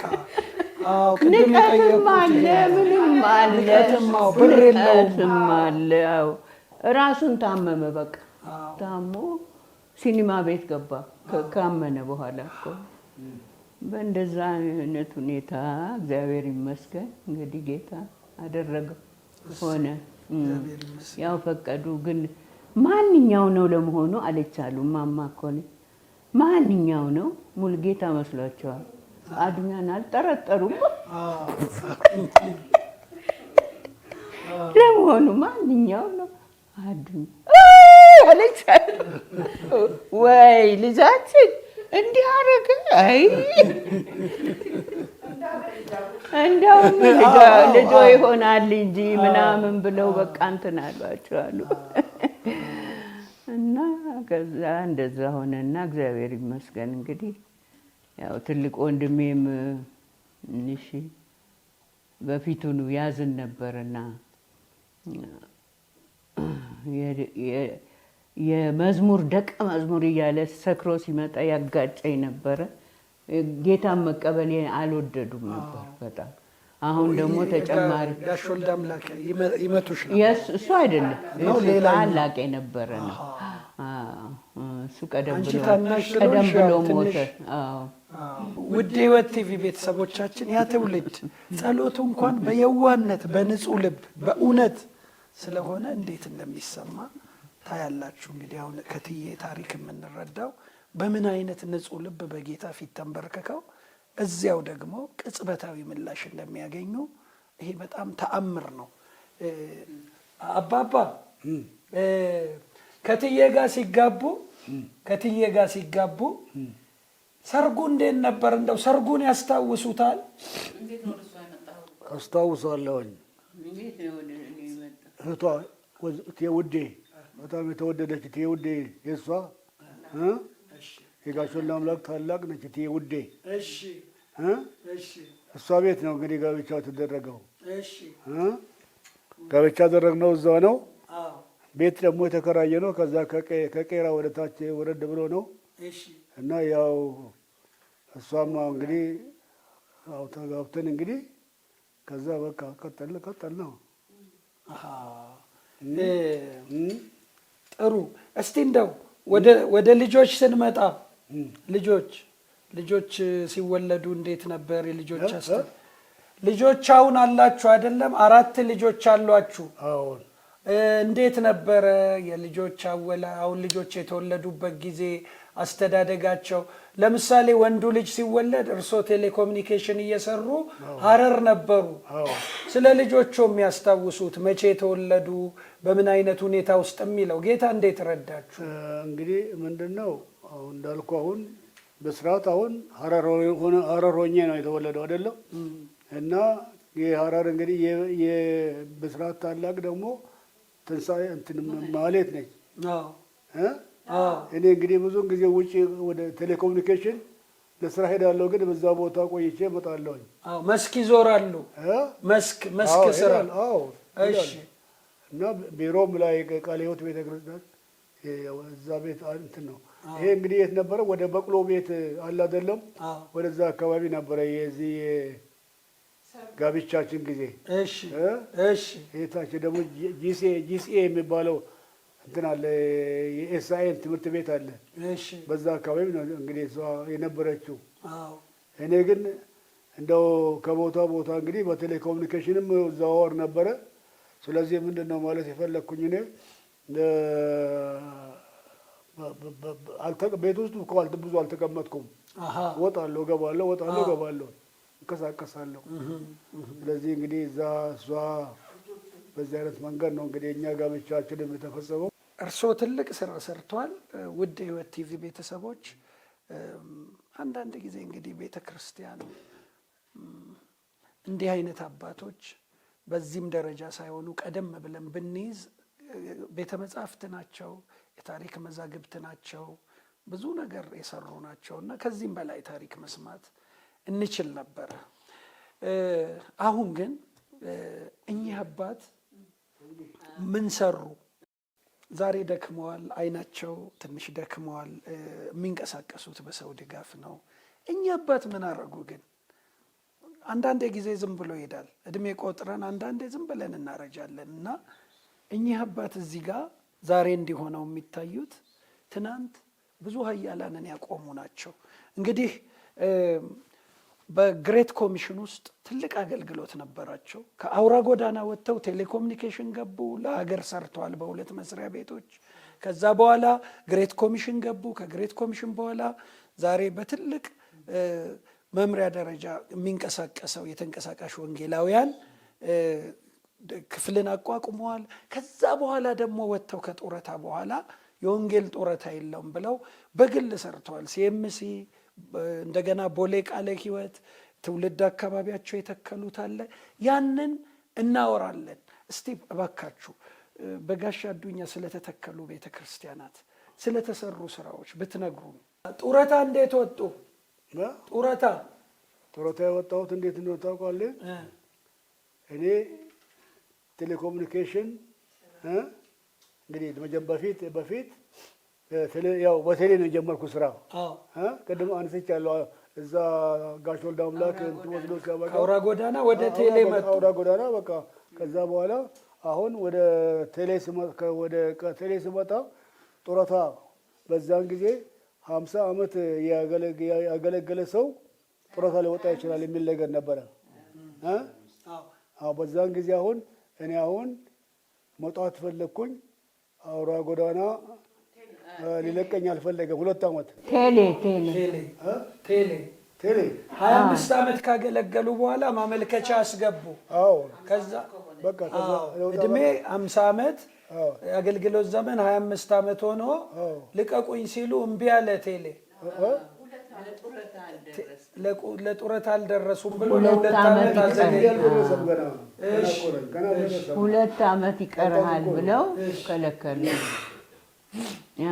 እርሶ ለአገልግሎት ነው ወደዚህ የቸኮሉ። ጉልበቴ ሳይደክም ለጌታዬ ልሩጥ ብሎ ነው። ከዛ በኋላ በቃ በቤተክርስቲያኑ አካባቢ እንግዲህ በቃ አይደለም ይሄ እንደዛ ነው። ቃለ ሕይወት አይደለም ግሬት ኮሚሽን ነው የሄዱት መጀመሪያ። ታላቁ ተልእኮ እነ ሽመልስ ጋር ታላቁ ተልእኮ። እሺ ጂሰስ ፊልም የኢየሱስ ክርስቶስን ፊልም እያሳያችሁ በየቦታው ናይሮቢ ሁሉ ተልኳል። እንግዲህ ግሬት ኮሚሽን ከገባ በኋላ ያው በጂሰስ ፊልም ነበር የሚያገለግል እና የጸሎት አገልግሎት እንደውም ናይሮቢ ሁሉ ተልኮ እዛ ሰልጥኖን የመጣው በጣም ያገለግል ነበር እና ከዛ በኋላ ያው ከግሬት ኮሚሽን ወጥቶ ነው እንግዲህ ወደ ቦሌ ቃለ ሕይወት ደግሞ እንደገና ቦሌ ቃለ ሕይወት። ቦሌ። እሺ፣ በቦሌ ቃለ ሕይወት ደግሞ የነበሩ ስራዎችን ቦሌ በሽምግልናም አገልግሏል፣ በወንጌላዊነት አገልግሏል። እሺ፣ ቃለ ሕይወት ዋና ጽሕፈት ቤት ገብተው በተንቀሳቃሽ ወንጌላውያን ሰርተዋል። ከቦሌ በኋላ ተንቀሳቅሰናል። ቃለ ሕይወት ዋና ጽሕፈት ቤት መጡና ተንቀሳቃሽ ወንጌላውያን የሚባል ክፍል ነበር። እርስዎና አባባ ኬዳሞ የሰሩት። አራት ናችሁ። እስቲ እሱን አውሩኝ። ኤልያስ ዮሐንስ፣ ጋሽ ኬዳሞ፣ አንተ 4 ሆናችሁ ተንቀሳቃሽ ወንጌላውያን ሆናችሁ። እዛ ምን ሰራችሁ? እስቲ እሱ እዛ የሰራ ነው እንግዲህ አንዳንድ ቦታ ላይ የተላክን እንቀጥላለን። ለምሳሌ አሁን አንዱ ነገር እኔ ወደ ጎጃም ይሄ ፓዌ የሚባል ቦታዎች አሉ። እዛ ሁሉ ሄጃለሁ። ብቻዬን ሄጃለሁኝ። ጋሽ ኬዳሞ እንግዲህ ለብቻው እሱ አንዳንድ ጊዜ ለብቻም እንሄዳለን፣ ቢሮም እንቆያለን። አገልጋዮችን ያሰለጥኑ ነበር እና በየቦታው እየሄዱ 4ቱም ተንቀሳቃሽ ወንጌላውያን በተለያየ ቦታ ያገለግሉ ነበር። ይበልጡን ባሌ ነበር እሱ። ወጣቶች እንኳን እንትን ያለው ያሰለጠናቸው ማን ነው የሚባል አንድ ወጣት አይደለም ሌላ አለማየሁ፣ እሱ ሁሉ ይመሰክር ነበር እና ብዙ ወጣቶችን አሰልጥኗል። ከእነሱ ውስጥ ፓስተር ኤርሚያስም ያው አለ እና ብዙ ቦታ ነው ያገለገለው በማሰልጠን። እሺ እንግዲህ አሁን ደግሞ ካጠገቤ የሲኤምሲ ቃለ ሕይወት አጥቢያ ቤተክርስቲያን ምክትል ሰብሳቢ የሆኑ ግለሰብ አሉና ወደ እሳቸው እዞራለሁ። እንግዲህ እርስዎ ጋሽ አዱኛና እትዬ ቆንጂት ለሲኤምሲ ቃለ ሕይወት አጥቢያ ቤተክርስቲያን ምን ማለት ናቸው? ምን አደረጉ በእናንተ አጥቢያ? ይሄንን እስቲ እንደው አጠር አድርገው ቢያጫውቱ። እሺ፣ በጣም አመሰግናለሁ። እንግዲህ ጋሽ አዱኛን የማውቃቸው ጌጃ የሰንበት ትምህርት አዋቂዎችን ሲያስተምሩ ነው። የእሳቸው ተማሪ ነበርኩ፣ በተለይ በመንፈስ ቅዱስ አገልግሎት። እንደገና ግሬት ኮሚሽንም ሲያሰለጡ ነው አሰልጥነውኛል እና ይህንን አልረሳውም። ከዛ ያው ጌጃ በብዙ ቦታ ስትሰነጣጠቅ እኛም ደግሞ ወደ ሲኤምሲ ስንመጣ በሲኤምሲ ቤተክርስቲያን ስትቋቋም ጋሽ አዱኛ በጣም ብዙ ሚና የነበራቸው ናቸው። የመጀመሪያ ቤተክርስቲያን ስትቋቋም ሲኤምሲ ከአቶ አለሙ የሚባሉ ሰው ጋር ሆነው ይጸልዩ ነበር። ከዛ ቤት አግኝተን ከተመሰረተ በኋላ እሳቸው በሽምግልና እኛንም ጨምረው ኮሚቴ ከተቋቋመ በኋላ ቤተክርስቲያኗ እያደገች እየሰፋች ሄደች። አንድ የሚወድላቸው የእሳቸውን ጸባይ ቤተክርስቲያን በኪራይ ቤት መኖር የለባትም ብለው ያስባሉ ሁልጊዜ። በቃና የራሳችን ነገር ካልሆነ ይሄ ሁልጊዜ ነው እና ስብሰባም ላይ ምን ላይ የራሳችን ቦታ ካልገዛን አይሆንም የሚል ጠንካራ አቋም አላቸው። ሁሌ ሳያነሱ ይህን ነገር አይቶ ምን ጊዜም ቢሆን እና በዚህ በቃ እንጸልይ ነበር። በኋላ ነገሩ እሳቸው ይህን ነገር በሚያስቡበት ጊዜ አንድ ወንጌላዊ ነበረ ከቦሌ የመጣ ግዛው፣ አሁን ፓስተር ሆኗል። እንደገና ደግሞ ሌላም ወንጌላዊ ያለ ሚሊዮን፣ ሁለቱን ይዘው አሰስ ማድረግ ጀመሩ። ሰፈሩን ወደታች ሄደው እዚህ ሰፈር ጴንጤ አለ ወይ ብለው ይጠይቃሉ ሰዎች። አዎ ጴንጤ አለ ተብሎ በሚጠይቁበት ጊዜ አንድ ሰው ያገኛሉ። ያን ሰው ሄደው ከተገናኙ በኋላ እዚህ ጋር ቤተክርስቲያን ለመመስረት እንፈልጋለን እና የሚሸጥ ቦታ አለው ሲል ለካ ሰውየው ቦታ ነበረውና ያንን ቦታ ለመግዛት ቻለ። ይሄ የሆነው እንግዲህ በእሳቸው ምክንያት ነው።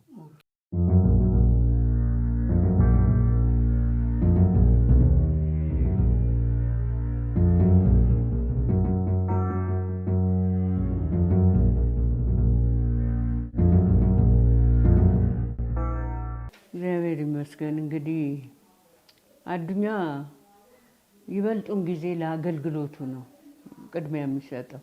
ቀደም ብሎ በነበረ ጊዜ ልጆቹ ሕፃናት ሆነው እንደ ልብ እንወጣ ነበር። ሶደሬ ሄደን ሳምንትም ቆይተን ምናምን እንመጣ ነበር።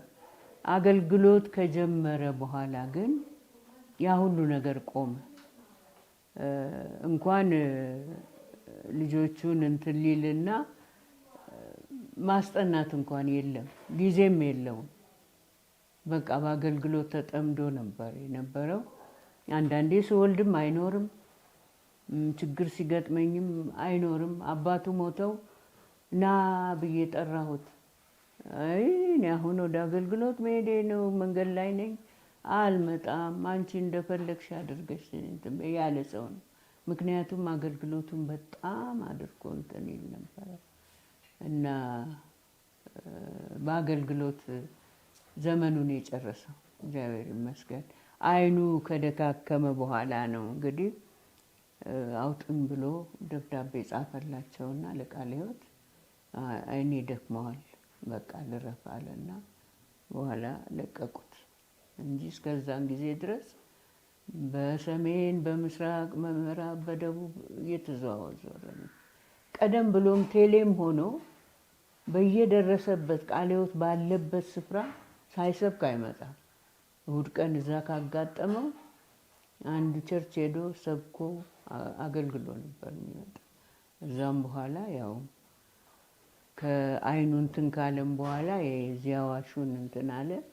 ቅዳሜ ማታ ይሄዳል፣ እሑድ አገልግሎ ነው እንግዲህ የሚመለሰው እና በጣም አገልግሎት ሰው ነው እና በጣም የተሰጠ ነው ለአገልግሎት። እግዚአብሔር ይመስገን። እንግዲህ እኛ ያው ስለ ወላጆቻችን ብዙ የምንለው ነገር አለ ስለ አባታችንም ስለ እናታችንም። አባታችን አሁን እንደዚህ እንደ ደከመው አይደለም። በልጅነታችን በጣም ትጉ አባት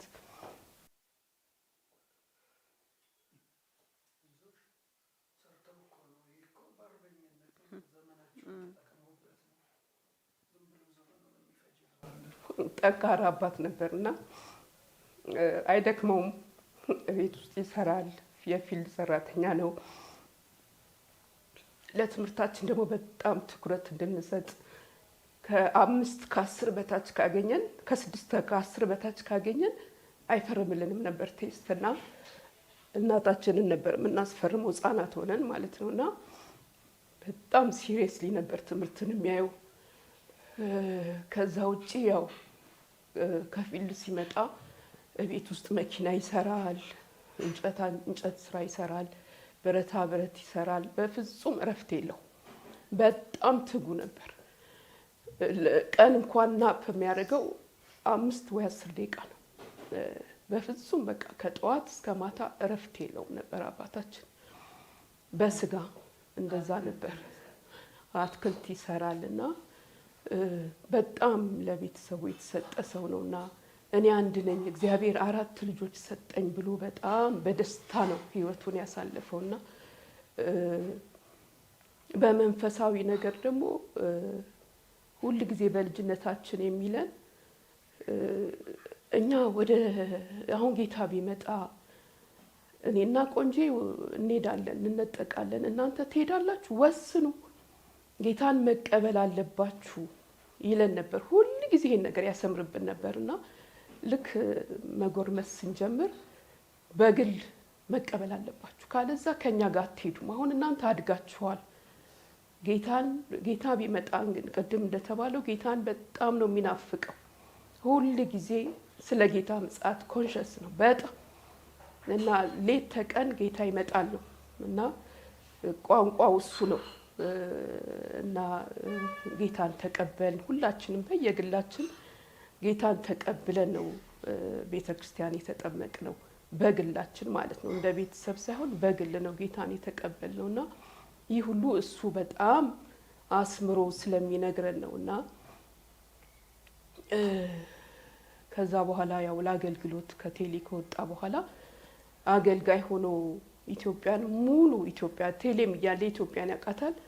ከዛ በኋላ አገልጋይ ሆኖ ግን ደግሞ ዲቴል ገጠር ውስጥ የማይመች ቦታ ሲሚንቶ ላይ ያደረ ነበር ጌታን ያገለገለው። ስለ አቤ ለመናገር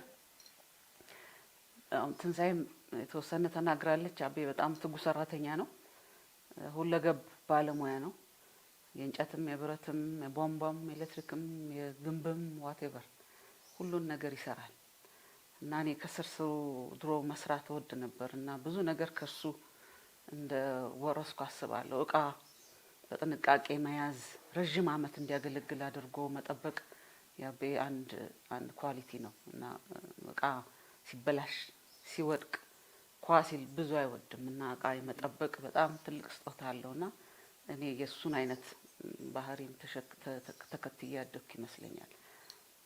ሙያው ሌላ ሆኖ ደግሞ መንፈሳዊ ነገርን የቤተክርስቲያን ነገርን ከመንግስት ሰራተኛም ሆኖ የቤተክርስቲያን ስራ ዋና ነገር ለሱ የሆነለት ሰው ነው እና በሄደበት ሁሉ ቤተክርስቲያናትን ይጎበኝ ነበር። ቴዎሎጂ አልተማረም፣ ግን የእግዚአብሔርን ቃል በሚገባ ተንትኖ የሚያቅሰው ነው እና እንዲያውም እኔ ወጣት ሆኜ ማገባው ባል እላለሁ ከአባቴ ያየሁትን ማለት ነው። የእግዚአብሔር ቃል መረዳት ያለው ሰው እንዲሆን የምፈልገው። ቤታችን ሰዎች ሲመጡ መጽሐፍ ቅዱስን ሳይፈራ ከፍቶ የሚያስተምር ባል እንዲኖረኝ እፈልጋለሁ። ሰው ቤት ሰው ልንጎበኝ ስንሄድ በቃ የእግዚአብሔርን ቃል በደንብ መናገር የሚችል ሰው ነው ማግባት የምፈልገው።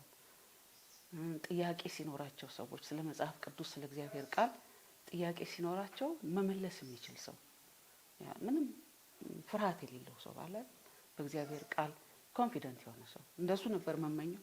እግዚአብሔር ያናርጎልኛል ከዛም የተሻለና አቤ ለእኔ እንደ ሮል ሞዴል ነው ማለት ነው። በጣም ደስ ይለኛል። ሰራተኛም ነው አገልጋይም ነው። በዛ አይነት መንገድ ነው ያሳደገን። መዝሙር በጣም ይወዳል። እንግዲህ በጣም የሚታወቅበት ነው። ቅድምም እንዳልነው ከወጣትነታቸው በኳየር ያገለግሉ ነበር። እኛ ቤት ደግሞ መዝሙር በደንብ ነው የሚዘመረው። መዝሙር ደብተሮች የሌለ የመዝሙር መጽሐፍ የለም እኛ ቤትና በጣም ብዙ መዝሙር እንዘምራለን ጮክ ብለን። አቤ ሻወር ሲወስድም ጮክ ብሎ መዘመር ነው፣ ሲሰራም መዘመር ነው፣ ሁሌ መዘመር እና እንዲያውም አንዳንዴ ይረብሻታል ተኝታም። እሱ በጠዋት ይነሳል። ጠዋት ተነስቶ ሻወር ገብቶ ጮክ ብሎ መዘመር ነው። በቃ ችግር የለበትም። አንድ ጊዜ መኪና አደጋም ደርሶባቸው ነበር ለትንሳኤ ግራጁዌሽን ወደ ሀረር ሲሄዱና ያኔ መኪና አደጋም ደርሶ በጣም ኃይለኛ ጉዳት ላይ ናት የነበረችው እና ተኝታ ነበር። አቤ ያኔም ይዘምራል ጮክ ብሎ። የዓለም ትርምስ ቅርብ ነው ሊያበቃ ያለ ይዘምራል እና እንዲያውም ትቀልድበት ነበር። ትርምስ ስትል ያው ትርምስ ገባ ትቀልድ ነበር እና የዓለም ትርምስ ቅርብ ነው ሊያበቃ በጣም የእሱ ፌመስ መዝሙር ነበር እና ሰዎች ቤት ሲመጡ ለመጠየቅ ጉዳት የቤተሰብ መኪና አደጋ ነው የደረሰው፣ ትልቅ ጉዳት ነው። አቤ ሲዘምር ሲሰሙ ጋሽ አዱኛ አሁንም ይዘምራል ይላሉ። በዛ ጨለማ ወቅት ቤተሰባችን ላይ ጨለማ የነበረው እና ይዘምራል ሁሌ። እግዚአብሔር ለእርሱ በመንፈሱ ትልቅ መነቃቃትን የሰጠው ሰው ነው። በጣም ደስ ይለኛል።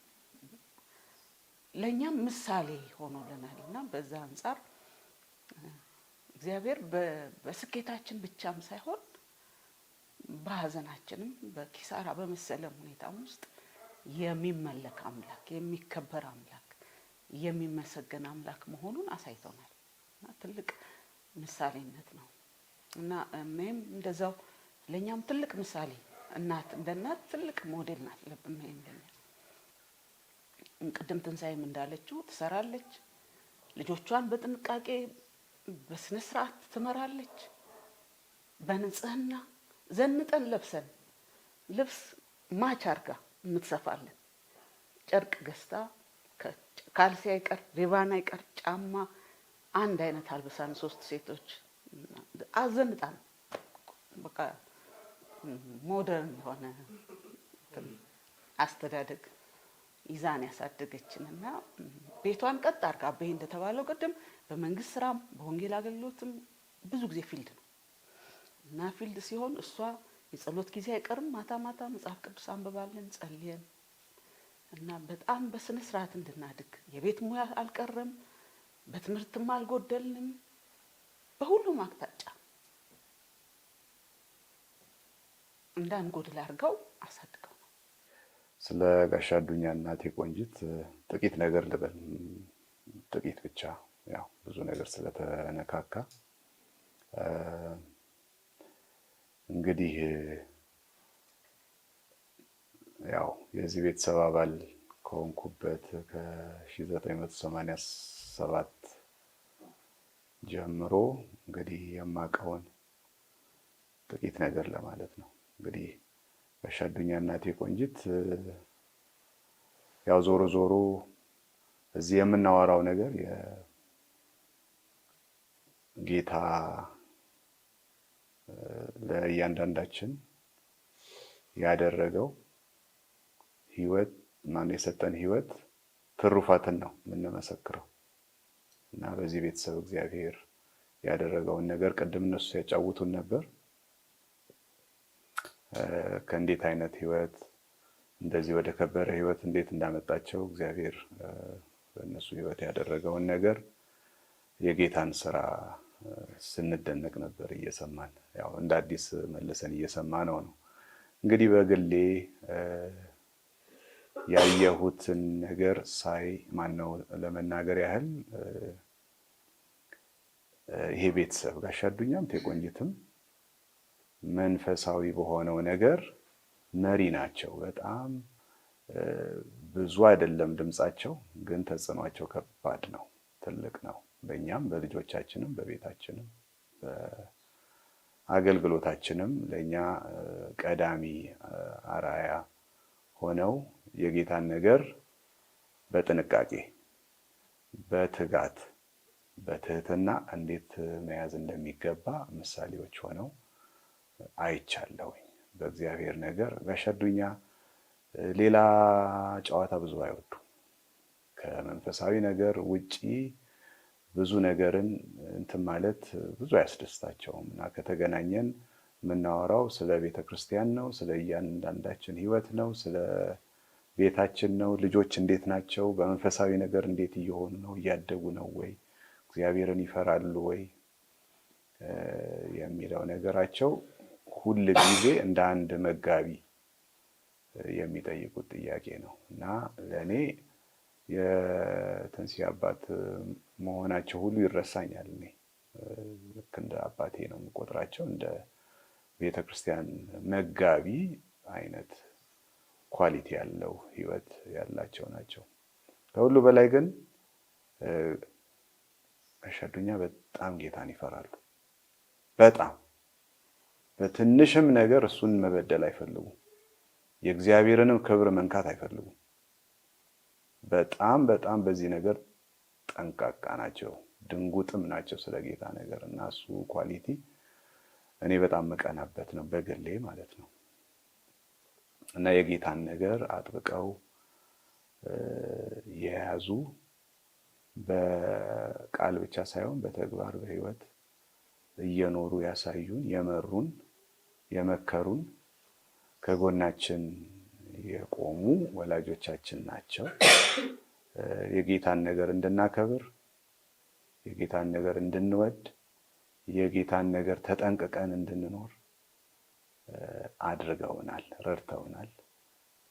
በብዙ ነገር ያው እንደ ቤተሰብ ደግሞ ያው ልጆች ሲዳሩ ሲወልዱ በነበረው ሂደትም እንደ ወላጅ ከዛም ባለፈ ብዙ ነገርን ከኛ ጋራ የህይወትን ጎዳና አብረውን ይሄዱ ናቸው።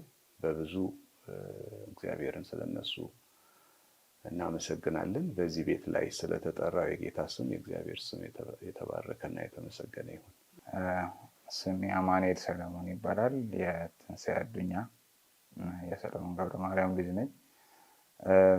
ስለ አያቶቼ ማወራው ነገር ብዙ ነው፣ ብዙ አመት ነው። በተለይ እዚህ ሰፈር ስለነበረ ለረጅም ጊዜ አንድ ላይ ያው እኔ ማስታወሰው እዚህ ቤት ከገቡ በኋላ ነው። ቦሌውን ብዙም ስለማላውቅ ስለሱ ብዙ ማውራት አልችልም። ግን እዚህ በነበረን ጊዜ በጣም ደስ የሚሉ ጊዜያት፣ በተለይ በዓል ላይ ማታ የምናሳልፈው ጊዜ መቼም የሚረሳኝ አይመስለኝም። በተለይ ከጓደኞቼ ጋር ስለ ጓደኞች አያቶች ምናሰማ አብዛኞቹ በህይወት የሉም፣ ቢኖሩም በጣም ሩቅ ቦታ ነው ያሉትና ስለማይገናኙ እንዴት አይነት ትልቅ እድል እንደሆነ ነው የተረዳሁት በዛ ጊዜ። አሁንም እንደዛው ነውና ስለ መንፈሳዊ ነገር በተለይ አቶ አዱኛ ነው የሚባሉት ለኔ አባዬ ናቸው እና ያው እኔም ስለ ጌታ መምጣት በጣም በተለይ ልጅ እየነበርኩ በጣም ፋሲኔትድ ነበርኩና ስለሱ ብዙ ነገር እናወራ ነበር። በልጅነትም ያው ብዙም ባይገባኝም ያኔ ብዙ ነገር ያስረዳኝ ነበርና አንዴ መጽሐፍም ሰጥቶኛል፣ ርዕሱንም ባላል። በተለይ በመንፈሳዊ ነገር በጣም አባዬ በብዙ ነገርም ያው እኔ ተማሪ ነኝም ወጣትም ነኝ፣ በብዙ ነገር ውስጥ ሐሳቤ እንትን ሊሄድ ይችላል። ግን ሁልጊዜ እዚህ ቤት ስመጣ ስለ ጌታ ቢያንስ ማሰብ እንዳለብኝ ሁልጊዜ ማስታወሻ አሉና እሱ ነገር በጣም ደስ ይለኛል። ስሜ እምነት መስፍን ነው። የማህሌት አዱኛና የመስፍን ታዬ ልጅ ነኝ እና አያቶቼ እማዬና አባዬ ነው የምላቸውና እነሱም በጣም የምመለከታቸውና ለእኔ ሮል ሞዴል የምላቸው ናቸው። እስፔሻሊ በመንፈሳዊ ህይወት ሲባል በቃ ብናረጅ ምንም ቢሆን ሁሌ እግዚአብሔርን ብንከተልና ከልባችን ብንቀበለው ስናረጅም አንድ ነው የሚሆነው። በወጣትነታችን ሰርተን ስናረጅ እግዚአብሔር ግን አንድ ነው የሚሆነው እና በቃ አንድ ያስተማሩን ነገር ቢሆን ሁሌ በቃ በልባችን ይኖራል። ለኛም ጥሩ ሮል ሞዴል ሆነው እስካሁን ድረስ አሉ። የአቶ አዱኛ በዳዳና የወይዘሮ ቆንጂት ዲኬ ቤት ልዩ የትንሣኤ በዓል ቆይታ አድርገናል። እንግዲህ ይሄ ከውቅያኖስ በማንኪያ ወይም በጭልፋ የማለት ያክል ነው። በጣም ብዙ ታሪኮች ይቀራሉ። ሕይወት ቲቪ የዚህም ቤተሰብ የወንጌል ጉዞ አገልግሎት ለመዘከር በቅርቡ ሌላ ፕሮግራም እንደሚያዘጋጅ እንደው ሀሳብ ማቅረብ እፈልጋለሁኝ። ምክንያቱም ገና ብዙ ያልተነገረላቸው ገና ብዙ ያልተባሉ ነገሮች ስላሉ አሁን ካለን የበዓል ዝግጅት አንጻር ብቻ ነው እንደው መተን እፍታውን ያሳየናችሁ። እግዚአብሔር ይረዳናል። ቢፈቅድና ብንኖር ደግሞ ሌሎች ፕሮግራሞችን አዘጋጅተን ከአንዳንድ ቤተክርስቲያናት ጋር በመነጋገር እንዲህ አይነት አባቶችን ወደ አደባባይ የምናወጣበት ትናንትና ወደ ሰበኩበት አየሩን ይዘው ትውልዱን ገዝተው ወዳገለገሉበት አደባባይ እንደገና እንዲወጡ የምናደርግበት ነው። ጋሽ አዱኛ በአሁኑ ሰዓት ደክመዋል፣ አይናቸው ደክመዋል፣ ጉልበታቸው ዝለዋል። እንዳያችሁት ዲሲፕሊኑ ብቻ ነው ያለው። አሁን በጣም በጌታ ያላቸው ነገር ሲዘምሩ ያላቸው ሞገስ፣ ንግግራቸው፣ ጠቅላላ የማስታወስ አቅማቸው እንዳለ ነው። ጉልበት ግን ደክመዋል። ትናንት ተገልግለናል። እኛ የነሱ ፍሬዎች ነን። ቤተክርስቲያን ከየትም አልመጣችም፣ ከነዚህ አባቶች ነው። ስለዚህ እናስባቸው፣ እንጸልይላቸው። እግዚአብሔር ቀሪ ዘመናቸውን እንዲባርክ በጤና ይህንን እናድር። እንግዲህ በድጋሚ መልካም በዓል እንላለን። ከዚህ ከሴምሲ አካባቢ የነበረው ፕሮግራማችንን በዚህ ጨርሰናል። ከሕይወት ቲቪ ውጭ የትም እንዳትሄዱ፣ ከሌሎች የበዓል ፕሮግራሞች ጋር እንድትቀጥሉ እንጋብዛችኋለን። በእኛ በኩል በዚሁ እንጨርሳለን።